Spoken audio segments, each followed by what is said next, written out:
wounded in an automobile driving from Dallas Airport into downtown Dallas, along with Governor Connolly of Texas. They've been taken to Parkland Hospital there, where their condition is as yet unknown. We have not been told their condition. At Dallas, in the downtown hotel room, a group had been gathered to hear President Kennedy when he was waiting his arrival. Let's switch down there now, where Eddie Barker of KRLD is on the air. As you can imagine, there are many stories that are coming in now as to the actual condition of the president. One is that he is dead. This cannot be confirmed. Another is that Governor Connolly is in the operating room. This we have not confirmed. The president was whisked from the scene of the attempted assassination, or assassination depending upon his condition, of course, at this hour, by bus to Parkland Hospital, and the president undoubtedly is in the emergency room at that hospital, which would be on the first floor of Parkland. No word is yet. We are awaiting something more official. It is, of course, difficult, certainly, to go on scanty reports. This is Walter Cronkite back at the CBS newsroom in New York.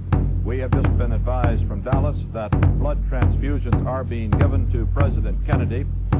Let us recall for you now what has transpired in this. KRLD is reporting they've been told by somebody in the hospital the president is dead. Only a rumor, but they've been told that. KRLD is saying. Well, that's a repeat of something that you heard reported to you directly a moment ago from KRLD television in Dallas, and that is the rumor that has reached them at the hotel that the president is dead. Totally unconfirmed, apparently, as yet. However, let's go back to KRLD in Dallas. Operating room, we do not know what his condition is, but the report is that the president is dead. This is not confirmed. This is something that word just came to us a minute ago. The word we have is that President Kennedy is dead. This we do not know for a fact. The word we have is that he is dead, that he was shot by an assassin at the intersection of Elm and Houston Streets just as he was going into the underpass. The word we have is from a doctor on the staff of Parkland Hospital who says that it is true. He was in tears when he told me just a moment ago.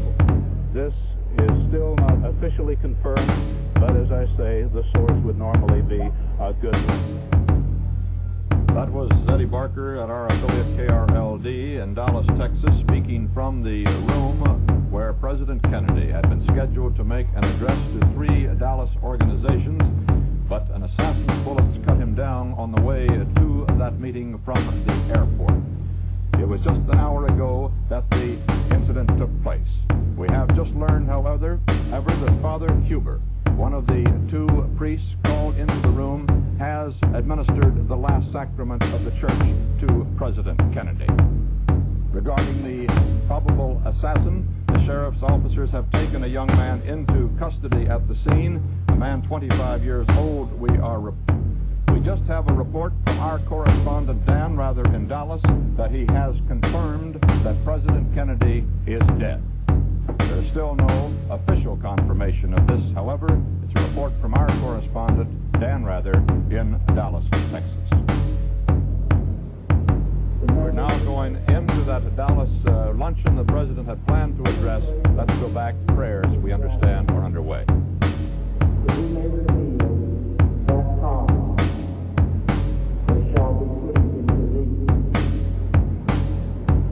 Vice President Lyndon Johnson has not been seen in the corridors of the Parkland Hospital.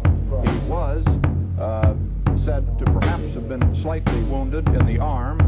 Mrs. Lyndon Johnson says that the Vice President, though, is fine.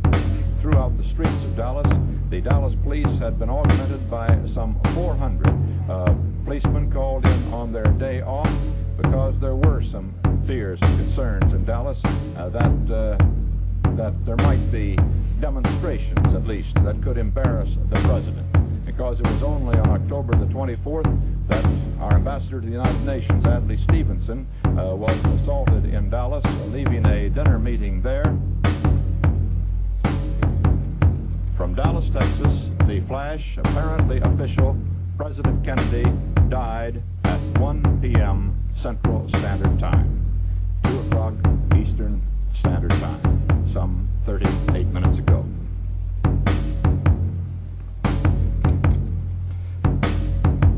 Vice President Lyndon Johnson has left the hospital in Dallas, but we do not know to where he has proceeded.